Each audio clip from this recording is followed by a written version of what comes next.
Thank you, Master of Ceremonies and great juniors. Good afternoon, ladies and gentlemen.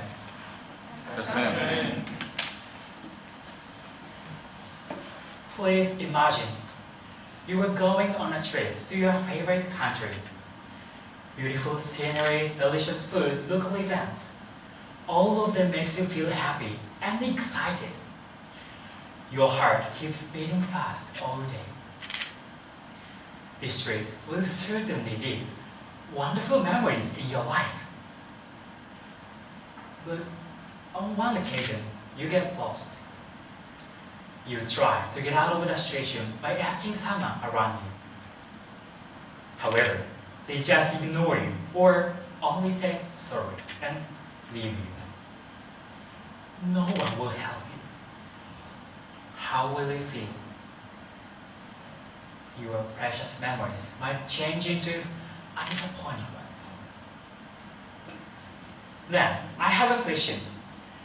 Can you confidently say that Japan is not a country like this? Today, I'm standing here to ask you to help non-Japanese tourists without any stereotype. I hope your kind action will become one of their best memories in Japan. When Japanese people find foreigners being in trouble, unfortunately, many of us are not willing to talk to them. I think most of you have such an experience. However, if this situation continues, Japan will be filled with foreigners being in trouble. Actually, the Japanese government predicts that about 40 million people will come to Japan in 2020, the Tokyo Olympic year. This number is twice as many compared to now.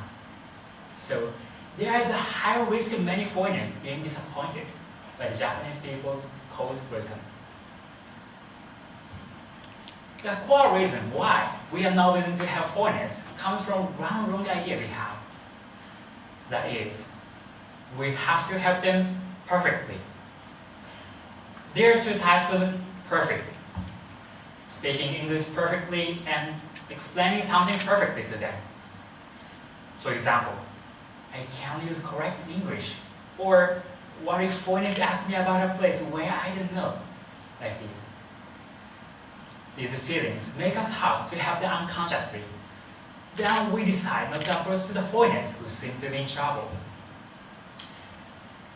Actually, I thought about the same thing and could not help any foreigner before. I was very ashamed of myself for pretending that I don't see any foreigner.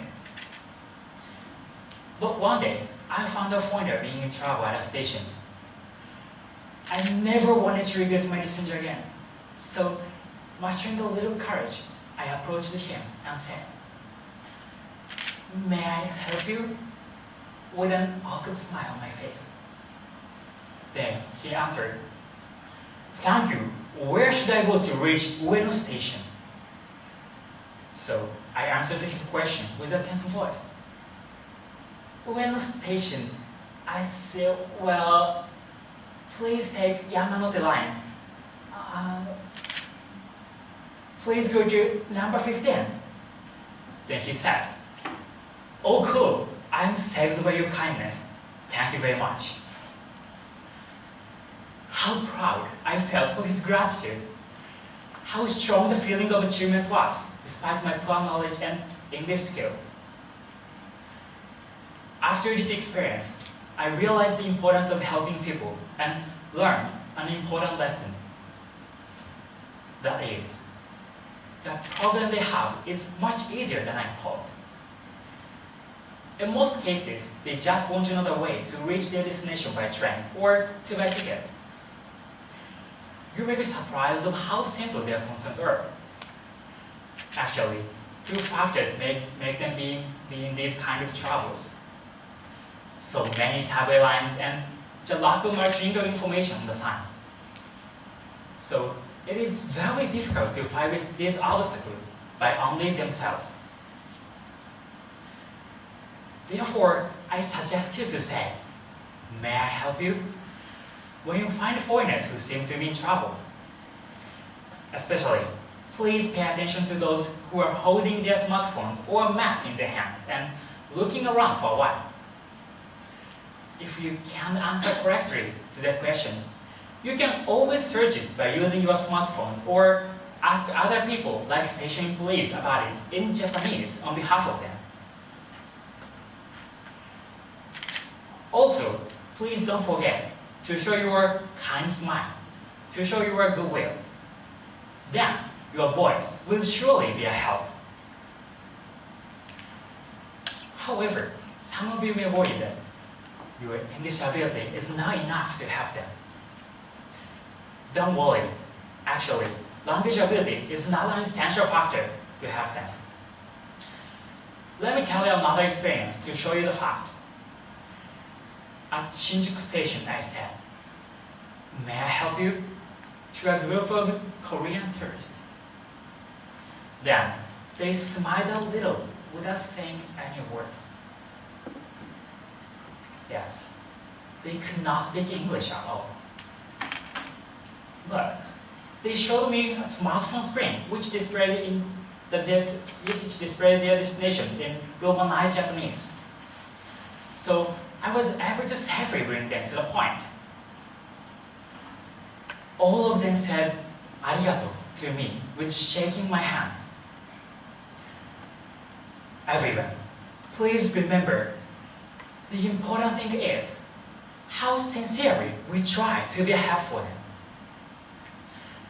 Don't wait for the others to help them. You are the only one who can help the person in front of you. They need your help. So, if you find foreigners being in trouble on the way home today, please have a little courage and say, "May I help you?" to them. What stays in our memories forever is human interaction. Thanks to your kindness, someone can feel happy and remember it forever as one of the great memories in Japan. If you can be that kind of person, don't you think you can be proud of yourself? Why don't we help non-Japanese tourists with saying them, "May I help you?" Thank you very much.